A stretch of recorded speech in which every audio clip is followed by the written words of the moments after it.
মুসলিমের আকার পিছন থেকে একের পর এক কাটতে শুরু করলো। কাটতে কাটতে কাটতে কাটতে 12,000 সৈন্য আমার ঘরে মুসলিমের আকার পিছন থেকে সরে গেল। কত হাজার? 12,000 সব পারলো। ফোন কাটতেছে। এখন যদি এখানে আপনার এমএলএ এমপি ভোট যদি কালকে না দিচ্ছিস তার খবর আছে ভাই জানতাম ওর দোকানে টিপটা মেরে দিয়ে আসছে কি ঠিক না এখন ওয়াইদুল্লাহ জিয়া ধুমকার দিয়েছে ওদিক থেকে রাজীব করে দিয়েছে যারা বায়াত গ্রহণ করেছে হুঙ্কার দাও কাঠপুজারি করে দাও তাদেরকে রাস্তাঘাটে ফেলে তাদেরকে হত্যা করতে হবে। তো হুসাইনের গল্প আর থাকবে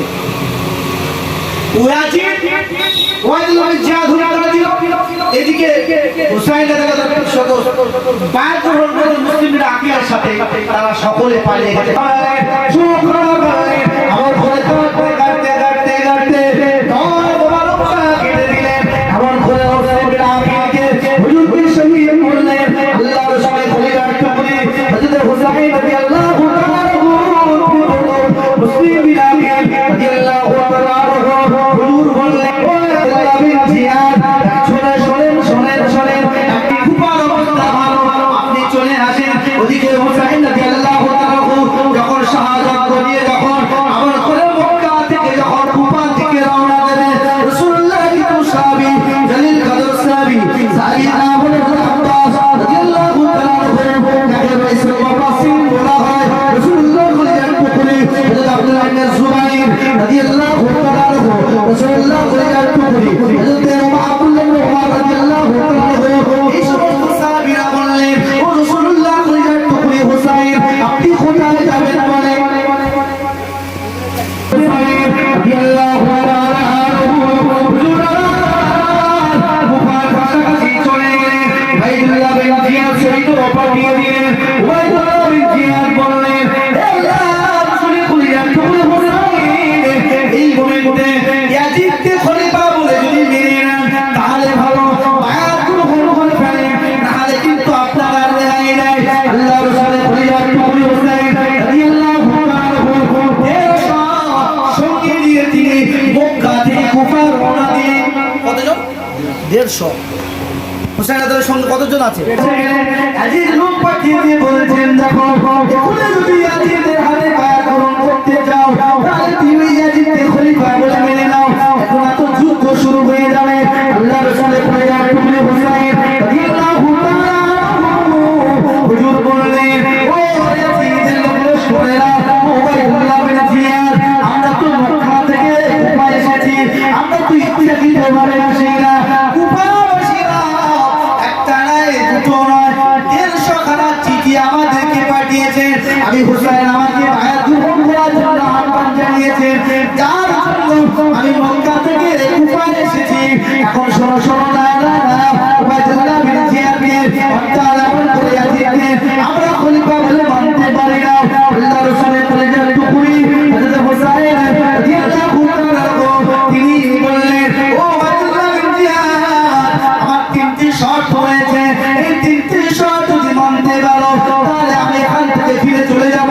আল্লাহ রাসূলের খলিফার টুকরি হুসাইন রাদিয়াল্লাহু তাআলা 3টি শর্ত দিলেন। প্রথম নম্বর শর্ত হলো আমি যুদ্ধ করতে আসি না আমাকে কুফা থেকে আমার করে মক্কা ফিরে দেওয়া হোক আমি ফিরত চলে যাব আমি যুদ্ধ করব আমার ফেরত দিতে দাও আমি ফেরত চলে যাচ্ছি। দ্বিতীয় শর্ত হলো আমাকে নিয়ে না ইয়াজিদের কাছে চলো দামেস্কে। তৃতীয় শর্ত হলো না হলে আমি যুদ্ধ করব না ইসলামী রাষ্ট্রে আমাকে পৌঁছে আল্লাহু তাআলার সঙ্গে রয়েছে রাসূলুল্লাহ হুসাইনের বোন আমার ঘরে জায়গা রয়েছে কুলসুর রয়েছে আমার ঘরে তারা আমার রাসূলুল্লাহ ও ভাই হুসাইন কি কারণে আপনার ঘুম ভেঙে গেল কিসের জন্য? এই সময় রাসূলুল্লাহ সাহাবী রাসূলুল্লাহ হুসাইন রাদিয়াল্লাহু তাআলা বললেন ও আমার বোন শুনে দাও আমি রাসূলুল্লাহকে খবরের মাধ্যমে দেখলাম আমার নানাকে খবরের মাধ্যমে দেখলাম আমি যেন রাসূলুল্লাহর সঙ্গে তাড়াতাড়ি মিলিত হচ্ছি। সুবহানাল্লাহ। রাসূলুল্লাহ সাহাবী হুসাইন বলছে আমি রাসূলের সাথে তাড়াতাড়ি মিলিত হচ্ছি তার মানে দুনিয়া থেকে আর বেশি দেবে না। যুদ্ধের একদিন আগে খবর দেখছেন রাসূলুল্লাহ কইল হোসাইন যে তখন আলাইহিস সালামের একজন সাহাবীর নাম হলো হযরত আব্বাস রাদিয়াল্লাহু তাআলা রাসূলুল্লাহ চাচা ছিলেন। তিনি ছিলেন রাইসুল মুফাসসিরিন, আমার মুফাসসিরদের সর্দার, রাসূলুল্লাহর সাহাবী হযরত আব্বাস রাদিয়াল্লাহু তাআলা।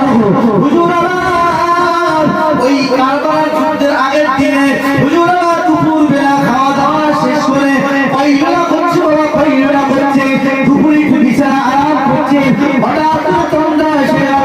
রাসূলুল্লাহকে খবরের মাধ্যমে দেখতে পাচ্ছেন রাসূলুল্লাহ সাল্লাল্লাহু আলাইহি ওয়াসাল্লাম মাথার চুলগুলো উস্কো খুস্কো, রাসূলুল্লাহ বিচলিত অবস্থায় রাসূলুল্লাহ যখন ফিরছেন রাসূলুল্লাহর সাহাবী হযরত আব্বাস রাদিয়াল্লাহু তাআলা রাসূলুল্লাহকে বললেন আসসালামু আলাইকা ইয়া রাসূলুল্লাহ, আসসালামু আলাইকা ইয়া হাবিবাল্লাহ। হুজুর আপনার চুলগুলো উস্কো খুস্কো, হুজুর আপনার বিচলিত দেখছি, হুজুর কি হয়েছে বলেন? আল্লাহ রাসূল বললেন ও আমার সাহাবী আব্বাস রাদিয়াল্লাহু তাআলা, আমি রাসূলুল্লাহ, আমি কারবালা প্রান্তর থেকে এসেছি, আমি রাসূলুল্লাহ সাল্লাল্লাহু আলাইহি ওয়াসাল্লাম। আমার হাতে একটা শিশি মোবারক কি দেখতে পাচ্ছ? এই শিশি মোবারকের মধ্যে রক্ত রয়েছে।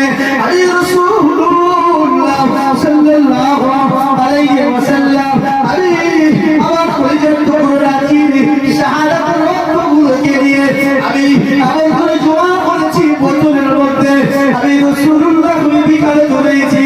আল্লাহ রাসূলের সাহাবী হযরত আব্বাস রাদিয়াল্লাহু তাআলা হুজুরের ঘুমটা ভেঙে গেল, তিনি কেঁদে ফেললেন। রাসূলুল্লাহর সাহাবী হযরত হোসাইন, রাসূলুল্লাহ হোসাইনকে নিষেধ করা হয়েছিল, নিষেধ মানল না। মক্কা থেকে কোপায় থেকে নিষেধ করা হয়েছিল, কিন্তু মক্কা থেকে কোপায় গিয়েছে। আমার বড় ভাই রাসূলুল্লাহ বলেছেন মানে সত্য, হোসাইন দুনিয়াতে থাকবে না। কে সবে দেখছে রাসূলুল্লাহর একজন সাহাবী হযরত আব্বাস রাদিয়াল্লাহু তাআলা যে রাসূলুল্লাহ খুব বিচারিত। পরের দিন সকাল হয়ে গেল, ফজরের নামাজ হয়ে গেল, রাসূলুল্লাহ কইলেন একটু হুসাইন রাদিয়াল্লাহু তাবুর মধ্যে থেকে আযান নামাজ আদায় করে আল্লাহর কাছে দোয়া চান, আল্লাহ তুইজ্জু মান তাশা ওয়া তুযিল্লু মান তাশা বিয়াদিকাল খায়র ইন্নাকা আলা কুল্লি শাইইন কাদির। আল্লাহ ইজ্জতের মালিক আল্লাহ, আল্লাহ আপনার ইজ্জতের মালিক আল্লাহ। আজকের দিনে কুফারে কুরাইশরা কাফেররা কুফাররা গাদ্দারি করেছে আল্লাহ, এর বিচার আপনি করবেন আল্লাহ। আমি তো যুদ্ধের উদ্দেশ্যে আসি না আল্লাহ, আমার সঙ্গে যুদ্ধ করার জন্য প্রস্তুত হয়ে গেছে। হঠাৎ করে যুদ্ধ শুরু হয়ে গেল। রাসূলুল্লাহর একটা সাহাবী যুদ্ধ করতে করতে করতে সব শহীদ হয়ে গেলেন। এদিকে ফোরাত নদী চতুর্দিকে বাউন্ডারি করে দিয়েছে। ওয়াইদুল্লাহ বিন জিয়াদের লস্কররা পুরো ফোরাত নদীকে ঘিরে ফেলেছেন।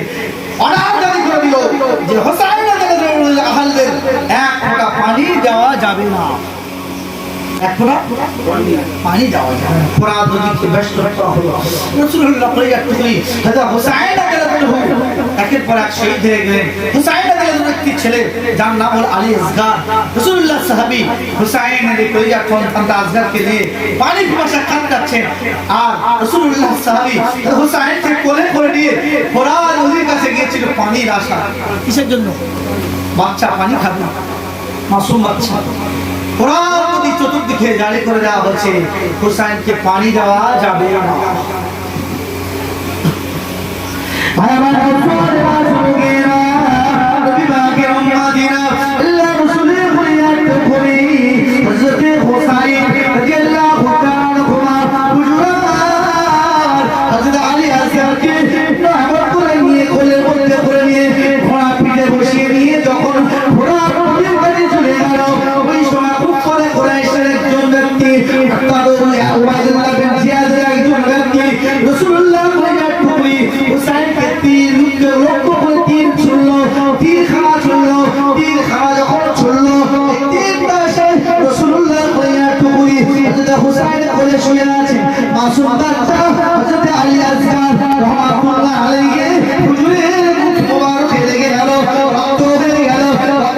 লাল হয়ে গেল।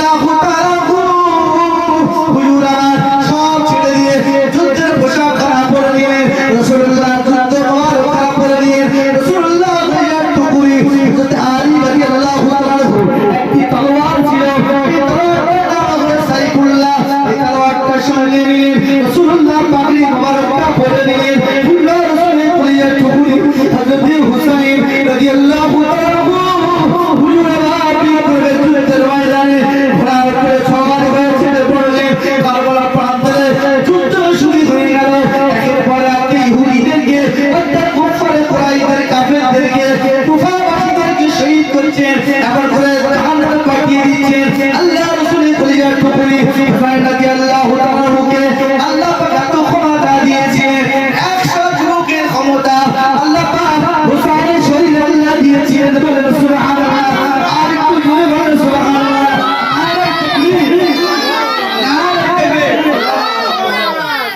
হুসাইনকে আল্লাহ ক্ষমতা দিয়ে 100 জান্নাতি যুবকদের ক্ষমতা আল্লাহ হুসাইনকে দিয়েছিলেন দরুদ শরীফ আল্লাহু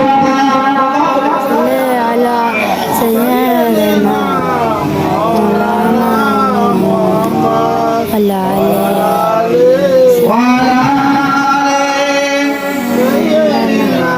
مولانا হে রাসূল তোমায় ভালোবাসি ও তোমার শুধুই মুখে নয় জান্নাতের আশায় নয় রাসূল জান্নাতেও ডরি না হে রাসূল তোমায় ভালোবাসি শুধুই মুখে নয় জান্নাতের আশায় নয় রাসূল জান্নাতেও ডরি না তোমায় পাওয়ার আশায় মন ছুটে যায় মদিনায় এ আশিকের দিদার দাও না আর দূরে থাকিও না এ আশিকের দিদার দাও না আর দূরে থাকিও না হে রাসূল তোমায় ভালোবাসি অন্তরে শুধুই মুখে নয় জান্নাতের আশায় নয় রাসূল জান্নাতেও ডরি না আল্লাহুম্মা সাল্লি আলা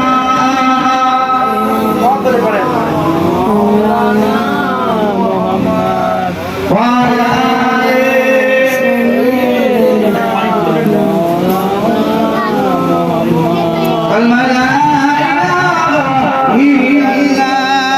لا إله إلا الله لا إله إلا الله محمد رسول الله اللهم سيدنا مولانا محمد وعلى سيدنا